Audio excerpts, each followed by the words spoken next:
महाराष्ट्र दिनाच्या निमित्ताने राज्यातील जनतेला एक मोठं गिफ्ट मिळणार आहे, कारण मुंबई आणि पुणे या दोन शहरांना जवळ आणणारा मिसिंग लिंक प्रोजेक्ट वाहन चालकांसाठी आता खुला करण्यात येतोय. मिसिंग लिंक प्रोजेक्टचे फोटो आणि व्हिडिओ सुद्धा आता सोशल मीडियावर व्हायरल होत आहेत, ज्यामुळे मुंबई आणि पुणे या मार्गावर प्रवास करणाऱ्या प्रवाशांची डोकेदुखी आता कायमची संपली आहे. यशवंतराव चव्हाण द्रुतगती महामार्गावर सतत होणारी वाहतूक कोंडी, गंभीर अपघात आणि वाढलेलं प्रदूषण यापासून वाहन चालकांची सुटका झाली आहे. खोपोली आणि लोणावळ्यालगत असलेल्या घाटातील नागमोडी वळणाचा रस्ता आता टाळला जाणार आहे. वाहन चालकांना नव्या कोऱ्या मिसिंग लिंकद्वारे लवकरच प्रवास पूर्ण करता येईल.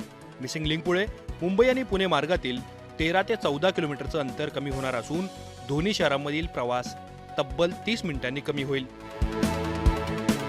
गुळगुळीत रस्ता असल्यामुळं सतत ब्रेक आणि ॲक्सेलरेशनचा वापर कमी होणार असल्यामुळे इंधनाची देखील बचत करता येईल. धोकादायक उतार आणि वळणामुळे जुन्या मार्गावर सतत अपघात होत होते. याशिवाय अपघातामुळे बंद होणाऱ्या वाहतुकीचा मुद्दा सुद्धा मिसिंग लिंकमुळे निकाली निघाला. महाराष्ट्र सरकार आणि MSRTC कडून या प्रकल्पाला नियोजित वेळेत पूर्ण करण्यात आलाय. लांब बोगदे आणि उंच पुलांचं निर्माण करत आंतरराष्ट्रीय दर्जाचा रस्ता सरकारकडून तयार करण्यात आलाय. यामुळे राज्याच्या आर्थिक विकासाला चालना मिळेलच, परंतु उद्योग आणि पर्यटन व्यवसायाला सुद्धा या नव्या मार्गामुळे बूस्ट मिळू शकेल.